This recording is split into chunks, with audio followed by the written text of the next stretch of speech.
चालबाज बहू। लुधियाना की रीटा की जिंदगी बड़े ही मजे से गुजर रही थी। आस पड़ोस से लेकर नाती रिश्तेदार सभी रीटा को बड़ा मानते थे। वो सबकी पसंद नापसंद का ख्याल रखती। अरे बहन, ये लो कढ़ी बनाई थी मैंने।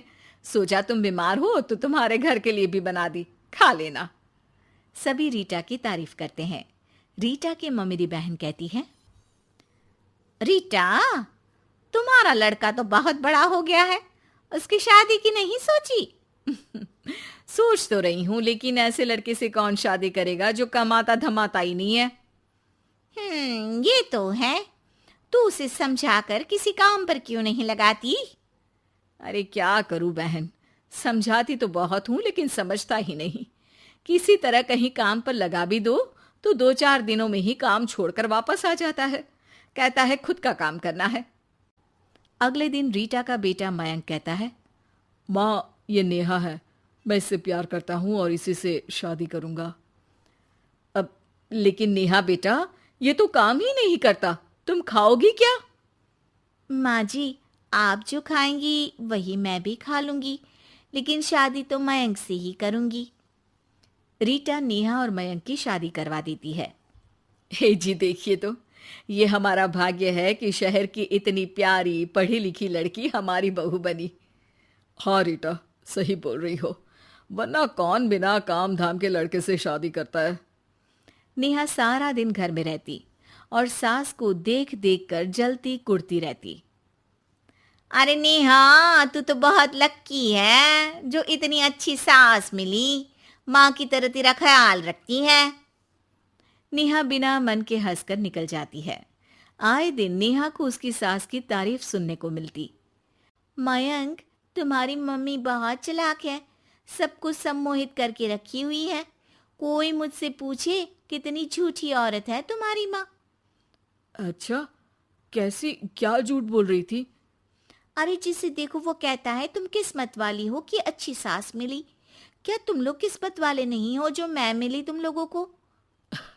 अरे लेकिन यार, तुम्हें तो कोई जानता नहीं ना। तुम्हें तो लोगों को समझाना पड़ेगा कि तुम भी उतनी ही अच्छी हो जितनी की माँ है। उतनी? ना जी ना, मैं तो उनसे कहीं ज्यादा समझदार और गुणी हूँ। नेहा अपनी माँ को फोन कर सारी बात बताती है।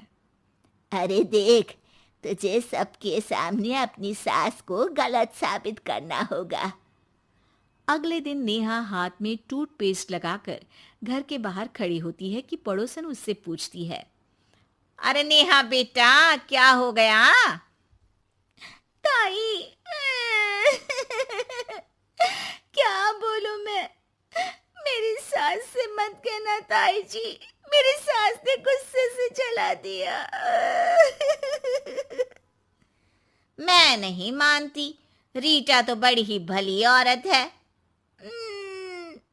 मेरा पति कोई काम नहीं करता ना, सारा सारा दिन ताने देती रहती है, कहती है तुझे खाना तभी दूंगी जब घर का सारा काम करेगी।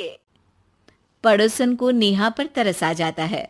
वो सब जगह नेहा की कही बात फैला देती है। एक पड़ोसन दूसरी से कहती है, रीटा तो बड़ी ही खराब औरत निकली। हाँ हाँ, देखो तो कैसे बहू पर जुल्म करती है। नेहा के घर रीटा की भाभी आती है। अरे मामी जी नमस्ते, कैसी हैं आप? मैं तो ठीक हूँ बेटा। कहाँ है रीटा? घर में नहीं है क्या? उसे तो मैंने कहा था कि मैं आ रही हूँ। अब क्या बताऊँ मामी जी, मुझे तो डॉक्टर के पास जाना था, लेकिन फिर भी मैं रुकी कि आपको घर आना है।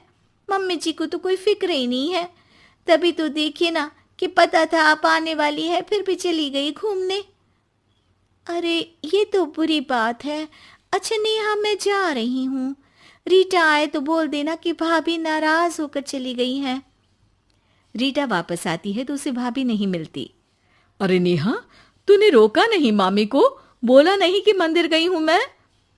अरे मम्मी जी, मैंने तो उन्हें बोला कि आप बस आ ही रही हैं, लेकिन वो नहीं मानी और चली गई। मामी भी सभी रिश्तेदारों में रीटा की बुराई फैला देती है। अब जो रीटा सबकी लाडली हुआ करती थी, वो सबकी आंख में खटकने लगी। रीटा को समझ नहीं आता था कि जो पड़ोसी उसे हमेशा प्यार से बुलाते थे, वो उसके सामने आते ही दरवाजा क्यों बंद कर देते हैं। जो रिश्तेदार उसे इतना प्यार करते थे, वो उसे अब फोन तक नहीं करते। एक दिन रीटा के पास उसकी भाभी का फोन आता है। तू तो बड़ी हो गई रीटा। अरे ना भाभी ना, तुम तो माँ जैसी हो मेरे लिए, मायका तुमसे ही तो है। लेकिन तुम भी पता नहीं क्यों नाराज हो मुझसे। रीटा को उसकी भाभी सारी बात बताती है। रीटा उसे समझाती है कि कैसे वो नेहा बहू को बताकर वहां से गई थी। दोनों के बीच गिला शिकवा खत्म हो जाता है। रीटा समझ जाती है कि नेहा ने ही उसकी बुराई पड़ोसियों से भी की होगी। रीटा सबके घर जाकर बात करती है, जहां उसे पता चलता है कि नेहा ने ढेर सारी झूठी बातें कर रखी है। रीटा सोच लेती है कि वो नेहा को सबक सिखाकर ही रहेगी। नेहा, तेरे ससुर जी रिटायर हो रहे हैं, तो अब तू और मयंक कहीं और घर देख लो।